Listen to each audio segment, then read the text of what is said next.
Well, good evening. I'm Patrick Hayes with Redeeming Life Ministries in Stanton, Virginia. This is our Wednesday night Bible talk. We're in a continuing series about the 12 wisdoms of Solomon.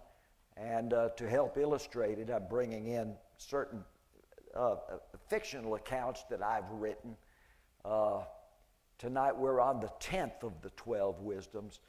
In Hebrew, this is called Mezimah, or translated as foresight. The ability to look ahead and plan ahead. For those of you that are watching this online, in another place or at a later date, I'm so glad for you to be watching, and thank you for your participation. As always, I get phone calls every week from folks who are watching these and seem to be enjoying them, and sometimes preachers call me with questions and discussion, and it lets me know that people are viewing this, and I'm so happy for the group that has gathered here tonight. And won't bother me a bit if any of them want to interrupt me, raise their hand, jump up and shout, whatever they want to do. But we just finished last week discussing three of the wisdoms, which concluded with the wisdom known in the King James Bible as knowledge.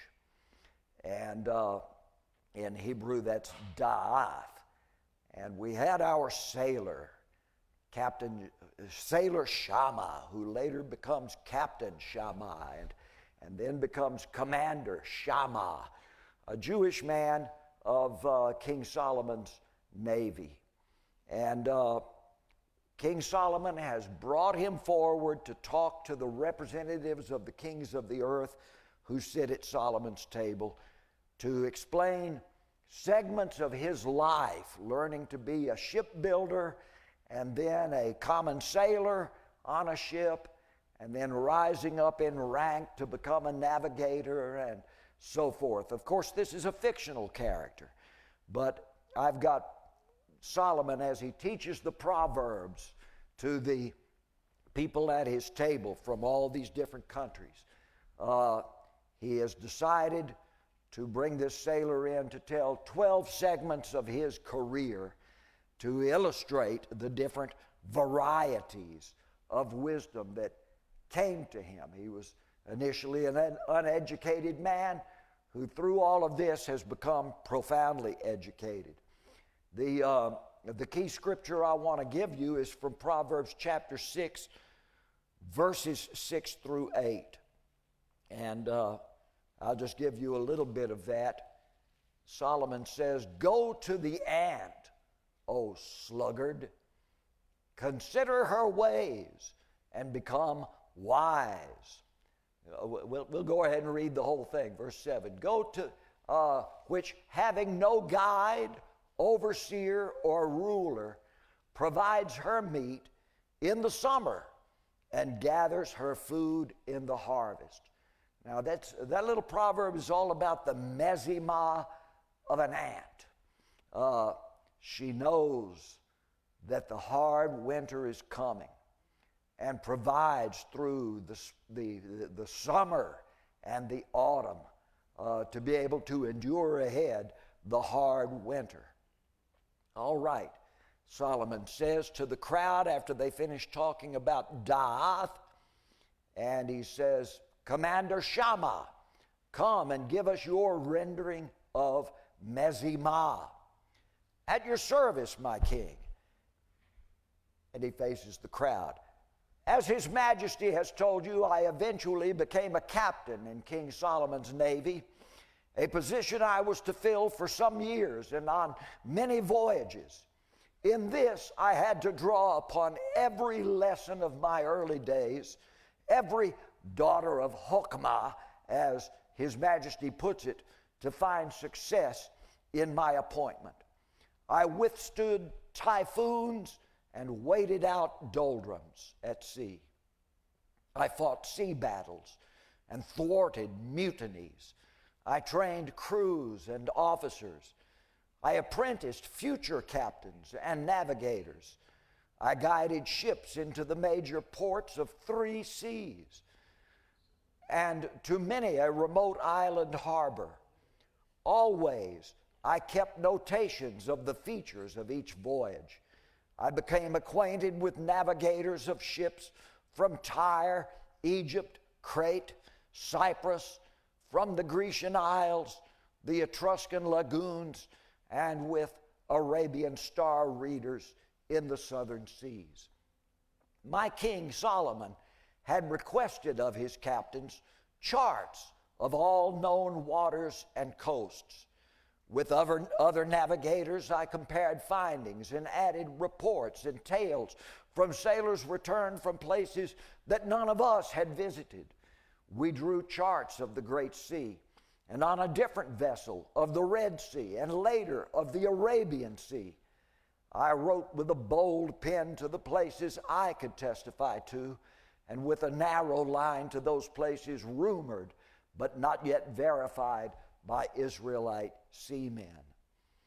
One day, as my ship set anchor at an Egyptian port west of the mouth of the Nile, we were approached by a flagged rowboat manned by Israelite oarsmen in formal dress.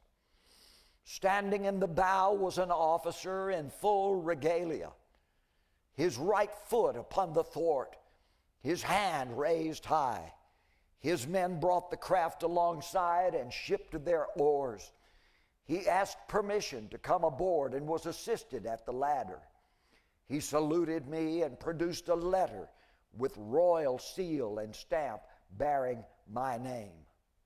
I stepped forward to return the salute. He opened the document and read aloud, his voice high with the staccato phrasing of official decorum. His Majesty had requested me to return to Joppa, then overland to Jerusalem, to sit in a multi-nation conference. I was to present my proposal for international shipping treaties and the standardization of sea maps. King Solomon hoped to establish peacetime agreements among all of the seafaring nations for safe shipping lanes. He had named me to serve as the editorial head for a cartographical committee. I was to ship out immediately on a vessel, even then weighing anchor for home. I accepted the scroll with a second salute. I turned to my first officer, conferring upon him command of my ship, either until my return or in the event of his own royal appointment as its captain. I then asked of him leave to go below and prepare my departure. An ensign's mate helped me to hurriedly pack my personal belongings. Basket trunks filled with papers of several years' work, charts and tables I had drawn up, noting weather patterns, depth soundings, ocean currents, wind streams on 50 voyages, notations shared by other navigators, and copies of dozens of proposals, mostly unanswered, that I had sent regularly to the Israelite Naval Command. I donned my best attire. The mate helped me to arrange upon my chest the feathers and gemstones marking accomplishments, distinguished service, and naval campaigns, proclaiming in color and flash my seaman's history at a glance for boarding the homebound ship. As I emerged on deck, the whole crew was assembled to drum and flute me away. Their loud hurrahs rang out over the harbor as I laddered down to the waiting rowboat. So I embarked upon the new phase of my life and its purpose, to guide not only the ship I had served, but now perhaps to guide also the voyages of many future ships. My work and counsel might aid seamen yet unborn. My findings would help set rule for sea travel among the nations in accords that could mean peace for all on the high seas, the end of much past naval warfare that resulted from unagreed rites of passage and a united effort against piracy.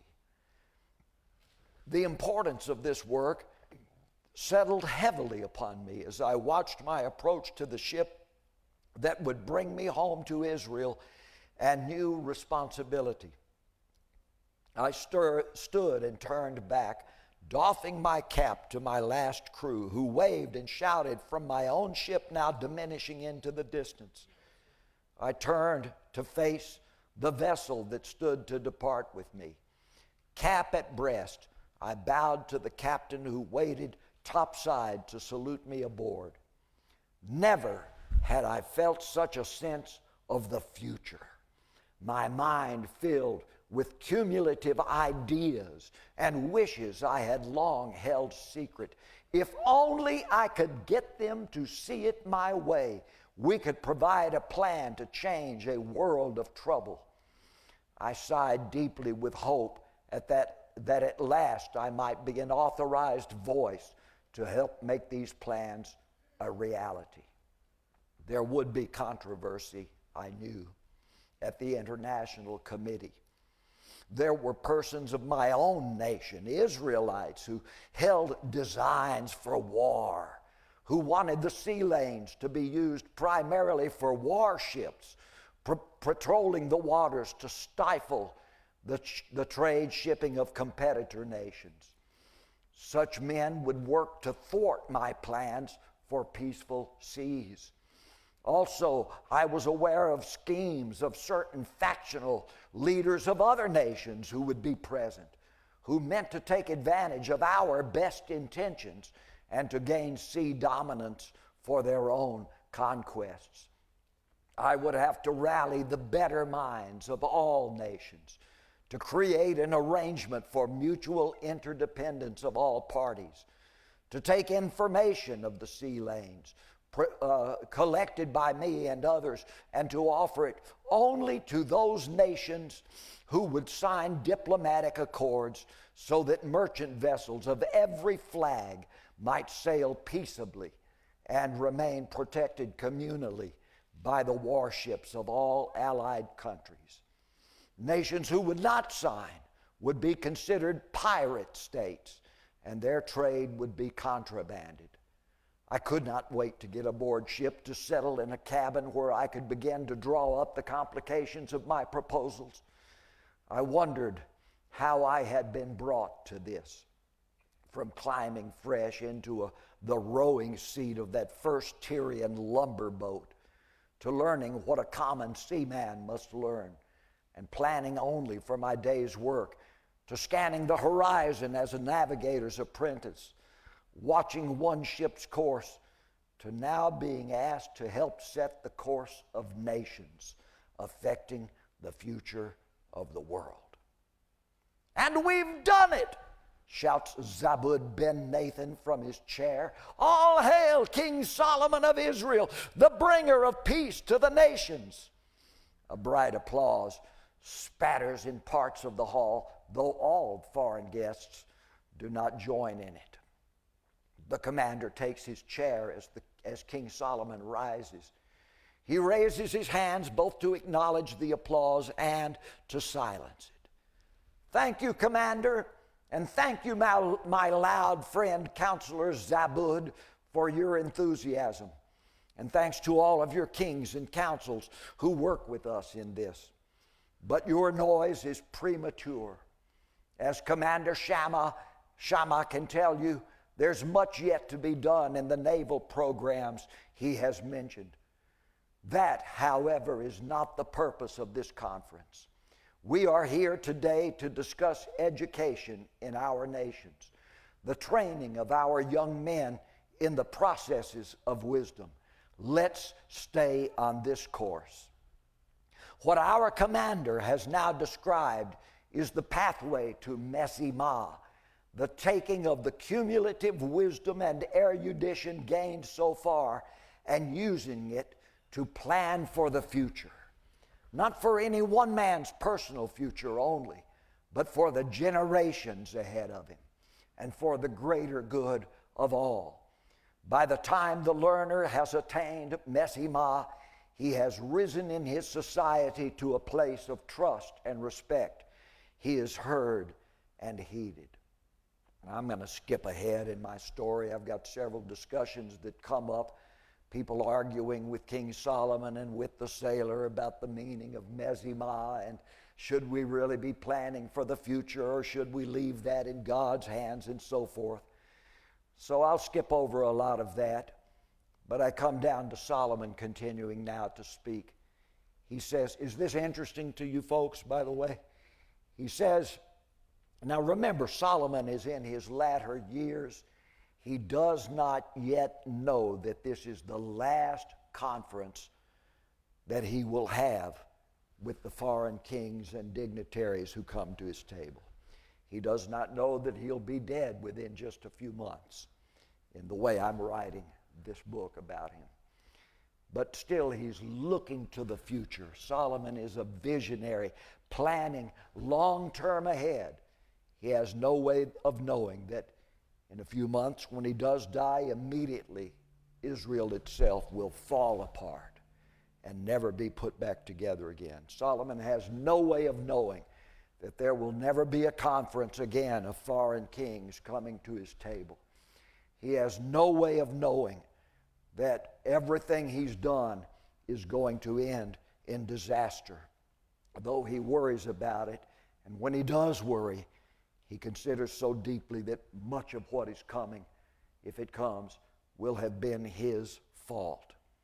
But still, he's pursuing with a Mezimah, hoping for some great thing to proceed into the future. So he talks on. I propose, as I've said often, a system of schools in every nation for education and wisdom. Such schools would take young men of every field of enterprise, agriculture, herding, military, architecture, craft, merchanting, and so on, and provide them with rudiments of the wise life way. Wisdom, along with the other qualities, could become the widespread normalcy of any society, could prosper any nation, bless any nation. If every nation is blessed and prospered, there should be a reduction of tensions in the world. Warfare should diminish. Peace might reign. This is my hope, my Mezimah. If indeed God has bequeathed some wisdom to me, then I want to share the gift as far as possible, as far as I can see, into the distances of the earth and into the dimnesses of the future, with every man and kingdom who'll hear me. I say this not in pretense, but humbly and in hope. The high priest Zadok clears his throat while straightening from his chair. He raises a finger. Your Majesty, your farsightedness is well and good, but here and now we have... Excuse me, priest Zadok, says the king. I know what you now wish to say. Allow me to continue, please. Thank you. Let me try to say it for you. True hokmah, or wisdom, as we've said, cannot be attained by anyone, whether Israelite, Arabian, Egyptian, or Syrian, except by direct impartation from God. I feel the spiritual must underlay the intellectual in all matters, and this is where our good priest Zadok and his Levites come in. We have here in Israel an entire tribe, Levi, the one among 12, devoted to the spirituality of the nation. They neither own land nor work in large industry.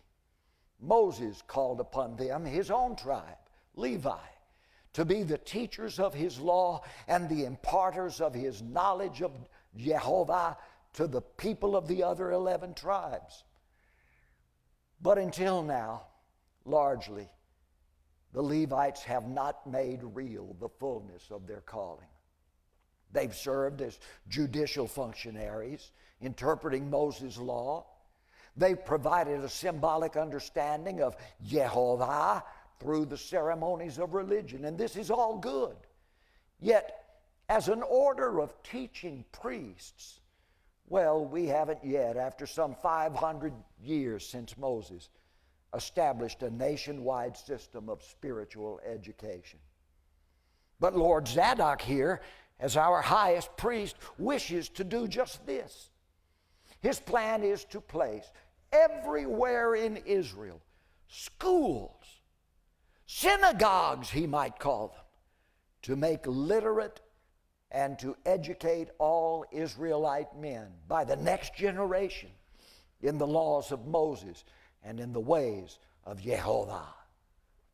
I, Solomon, wish to extend his plan by proposing that capable, trained, and spiritually endued Levites be sent, at the invitations of your kings, of course, to the schools of each of your nations, to freely introduce and offer our writings and history, and to share some knowledge of God among your scholars in a gesture to bless your kingdoms and their societies, so that I can tell you, King Solomon of Israel, says the Egyptian delegate without rising, they will not be welcomed in the courts of the pharaohs, not in our lifetime, nor in any foreseeable future. Nor will they be allowed at Damascus, the Syrian scholar stands. We have studied enough of your law of Moses to know that it demands the renunciation of all other deities and the exclusive worship of the Israelite Jehovah as the only God. We have our traditional gods, King Solomon. Their worship is deep in our people, and our kings are supported by our own priestly classes. I dare say that this is the case in all these nations. If you, Solomon, would have us to become strict Jehovists, and for our children to be educated in your philosophies, then your teachers will not be permitted among us. Jehovah is the God of Israel, all right, but Hadad and Rimmon are the gods of Syria. Each god rules his own land, as does each king. We do not send our priests to convert other nations to our religion.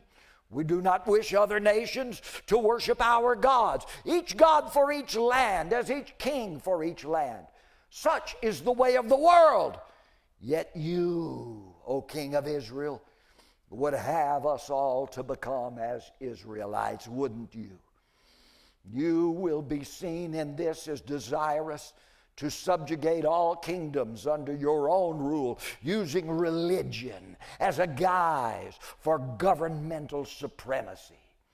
It will not work with us, nor will it work with any other nation I know of. The Syrian delegate remains afoot during the brief loud banging of cups and cries of agreement from certain other delegates from other countries. He sits. A general murmuring rings the table. Solomon raises his hands. Our good Queen of Sheba is here, and she has already agreed, yea, has requested for our Levite scholars to be sent to the kingdom of Sheba for this very purpose. I formally and sincerely promised to her and to all of you that Israel has no designs to subvert her government and subjugate her people in this, nor shall we ever do so. Your kings may observe the relationship between Israel and Sheba for the genuineness of our intentions. We can, King Solomon, it is all well and good, shouts the sage of Middle Arabia, if the queen of the south wishes your religion upon her people. But I tell you that the tribes of Arabia will not wish it. What? Will these Levites of yours come among us and have all our sons and grandsons circumcised into your religion? Never, never. These other sheep can sit here waiting to be sheared by you and your priest, O Solomon, but not I. I see what you are up to with this conference of philosophers. We have come politely, again and again, at your invitation, in the hopes of discussing and sharing learning and science, but not to be duped into a religion that would call upon us to curse our own gods. I say this in the name of my own king, the Sultan, and I presume to say it on behalf of all the kings and sheiks of Arabia. You may keep your proverbs. He tosses his scroll copy to the center of the table. And you can keep your law of Moses. We have our own proverbs and laws, and they serve us well. I officially withdraw from this conference. I advise others to do the same. He gathers his robes about him and motions to his scribe and interpreter to grab their things quickly and follow him. The three of them take their offended dignity to the door and are gone. And who else wishes to leave? Solomon's arms are spread wide.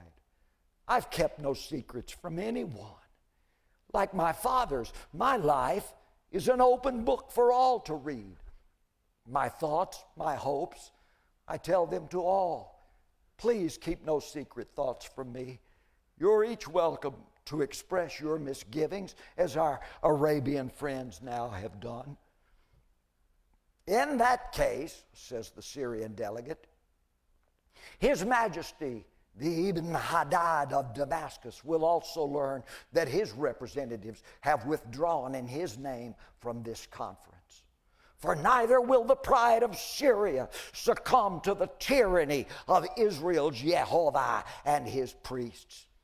He rises and nods to the king, turns and walks out quickly, his group scrambling after him. The delegates of Philistia and Edom also stir to rise, but they each pause, look at King Solomon, and seem to think better of it. They drop back to their seats. Counselor Zabud, now standing next to Solomon, notices this and whispers, "There's the benefit of King David's military. Those two nations, Philistia and Edom, your father fully subjugated them, and they don't dare to insult you by leaving like those others have done. Be wary of any nation that leaves this that leaves this table offended. Be more wary," King Solomon mutters back to Zabud, "of those who remain despite the offense." He stands away from Zabud and speaks to the table. "So we see only some of the difficulties of my mezimah, my plan and my hope. I appreciate those who have spoken their minds frankly, though in disagreement with me. And I'm thankful for those of you who choose to remain." He raises his chin toward the high priest. "Priest Zadok, I am sorry for this. It seems that some of these will tolerate me but will not endure you. They'll come to hear an Israelite king but will not welcome a priest of Jehovah. No, my friend, don't be personally angered at this. It is not you and your Levites that they reject. It is God and His law. It will take time, as I've said. We won't see it in our generation or in the next. But if we plan now and carefully, the day will come." Solomon pauses, choking emotion. Well, is this interesting so far? I'm going to skip over some other stuff. I'm just trying to point out that the old contentions, they're old ones. We see them today. But they didn't begin yesterday. They've been going on a long, long time. I'll read just a little bit more of this if it's interesting to you, if I can find. I thought I marked something. Oh, yes. So he argues with different ones who stand Israelites who stand and say, King Solomon, you need to be more militant. You need to declare more threats to these foreign people, you know. And Solomon says, no, that's not the way I want to walk. When threats are necessary, we'll make them, but they're not necessary now. Right now, let's keep reaching out and welcoming people. And so, here is my brief time under the sun. Brief, yes, for I do grow old. I work toward this hope, drawing what feeble plans we may lay together in view of this ultimate hope.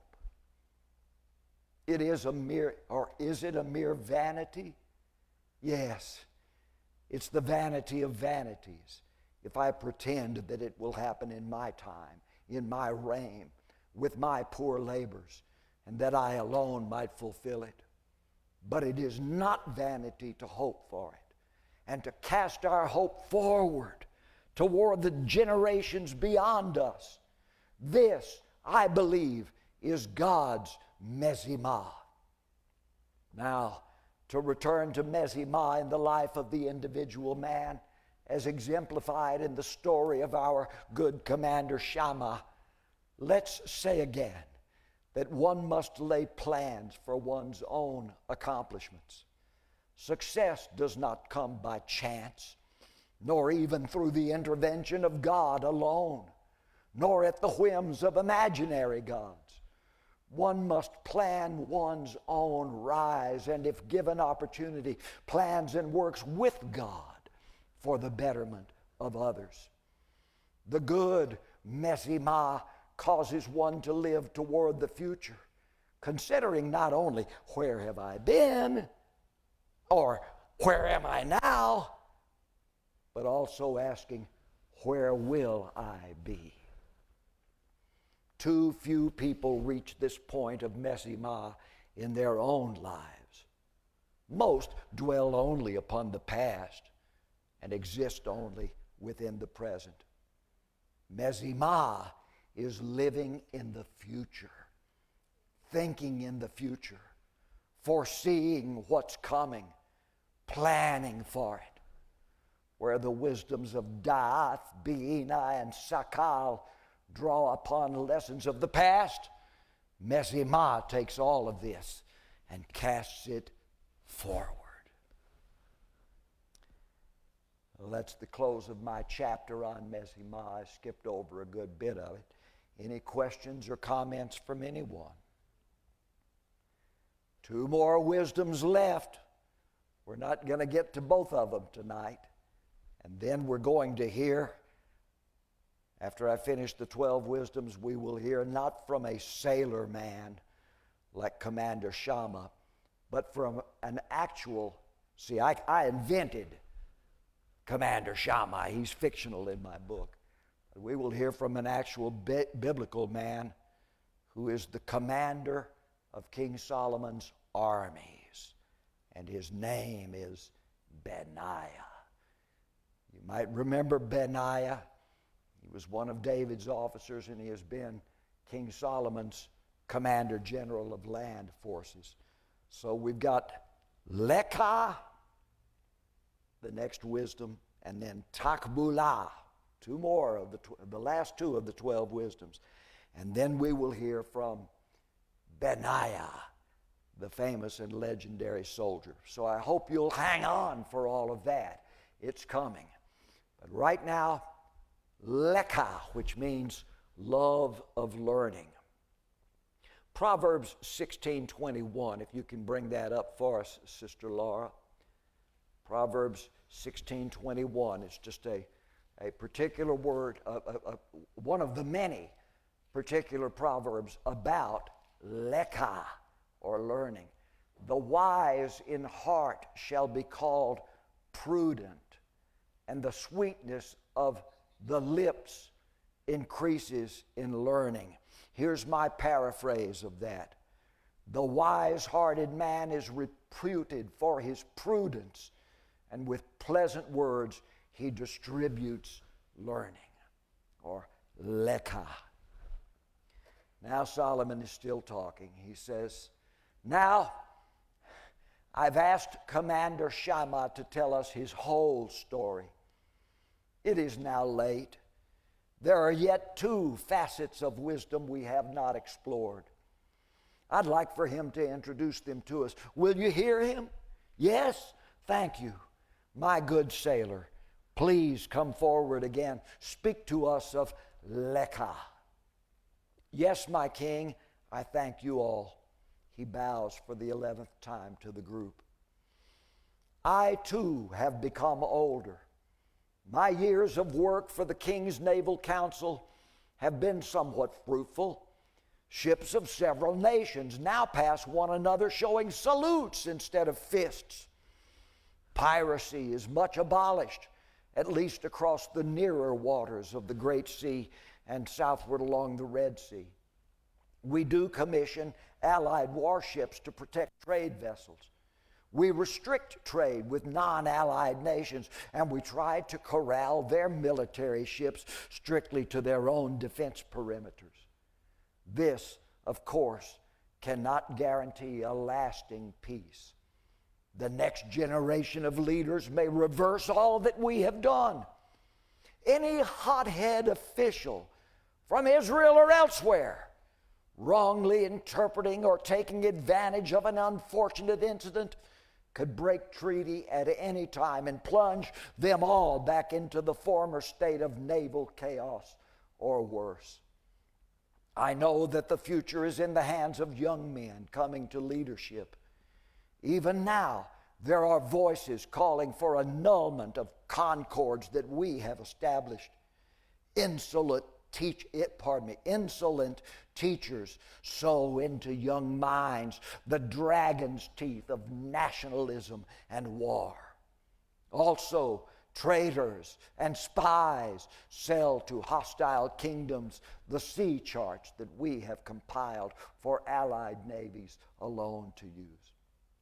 A grave situation could emerge in the next decade if wise leaders are not trained and promoted to decision-making positions in the nations. Otherwise, we will be doomed to repeat the mistakes of the past. The children of each nation will have to learn again and again the hard lessons of their own histories. As for me, well, I retired from my official duties, but I found no rest. I felt that I yet had work to do. I could spare the next generation much trouble if I could find a forum from which I could teach what I had learned. I wrote much, but I feared that no one was really interested in an old sailor's words. From time to time, I was asked to lecture at a conference or at a dinner, but those who attended were old grayheads like myself, themselves unheeded by young men. I ached to inform eager, younger minds. I despaired at news I heard each day.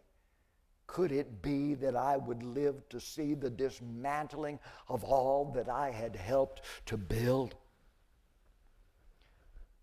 On my home table stands the tarnished brass lamp, the gift of my old master, the Tyrian navigator, presented to me at the end of my first voyage all those years ago.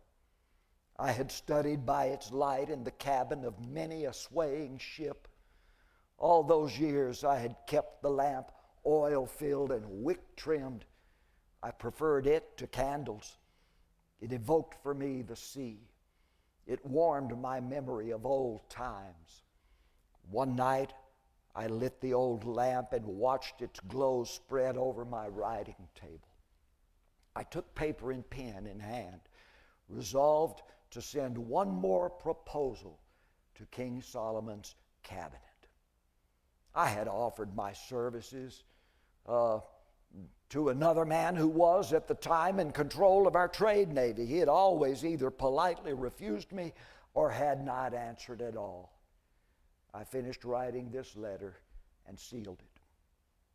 I sat for a long time, musing at the steady burn of the little flame in the old lamp, remembering the first lessons I had learned by its soft light. I rose and went to my bookshelf. I returned to the lamp with a scroll, my old navigator's first chartings, and unrolled it under the dull glow. I read until sleep came. 2 weeks later came a reply from our King Solomon. He summoned me to accept a position if I would desire it, and for as long as I might wish to hold it, to again instruct navigation sciences. This time, I would advise captains and politicians together. I was to develop a special course on the ethics and policies of sea trade. My experience from my old days at sea to my later service in international marine strategy had come again to the King's attention. He hoped that I might impart something of value to the next generation of naval officers and King's counselors. I accepted. Thus have I passed my last few years of public service. It is my greatest joy, conveying experience and insight to younger men. I confess that I seldom actually lecture on basic navigation and mapping. I rather oversee other instructors in those matters. My own lectures, when I give them, are on the political ramifications of marine cartography. And I am no droning lecturer. I have taken a cue from King Solomon on this and have welcomed my listeners to discourse and debate. I also employ the training methods of my old teachers, the Tyrian navigator and the ensign of that first ship. I pose problems, engaging my listeners to think, to try their own hands at all possible solutions. They are such impassioned young men. Some support my conclusions. Some debate me. I am especially fond of the debaters. I like to try to charm them to my side. What many have said about me is how, despite my expertise, I still love to learn. It is true. I learn much from my students. They tell me that I emanate a love for learning, that I impart a passion for it. What do you think of that, gentlemen? They talk, too, about my old lamp. I ritually trim and light it at the start of each lecture. It is my habit to blow it out and wipe its tarnish to signify that the class has ended. It has become something of a legend.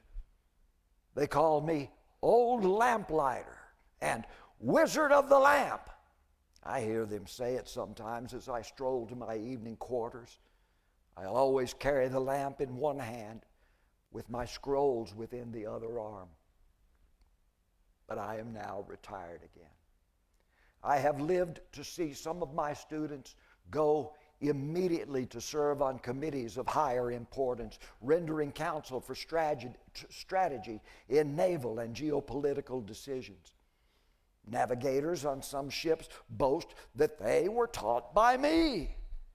Officers, I am told, gain influence and position by saying that they excelled in my classes. I find satisfaction in knowing that my words, and most of all my methods, and love of learning might continue to influence the mindset of at least one more generation of leaders. In this, I have not ruled anyone or anything, but I have rippled the pond, have sent my voice into the world, reverberating what wisdom I have learned into the mix of ideas, influencing, I hope and imagine, the stream flow of the future. I have received and I have imparted. I have made some difference by learning and by teaching. Not so much by teaching information, mind you, but teaching how to learn, how to love to learn, and by encouraging, nurturing young minds to love, to learn. And the lamp, seen always burning in my window until bedtime, still glimmers invitingly at night, still welcoming the knock at my door from the young student who has a question or an interview request, or from any old friend from bygone sailing days passing by and craving reminiscence. Solomon smiles. Thank you for that lamp, Commander. It's the exact picture of Lekha in my mind. It brightens the room for all. Burning oil put into it. But oil must be daily replenished. This is the picture of true learning, the constant refilling of fresh oil. Lekha is learning, but not in the mere aspect of memorizing facts or even of acquiring skills. Lekha is the increase, the act of refilling the lamp, the continual adding to of the learning experience. A lifetime of learning, the love of learning, as our commander says, the imparting of passion to learn. I say, and this, well, I don't have it marked which proverb this comes from, Laura, but I'll just quote it. Don't look for it. I say, give instruction to a wise man, and he will be yet wiser. Teach a just man, and he will increase in lekha. The man of wise heart will be called prudent, and the sweetness of his lips will increase lekha. Well, we've already read that one.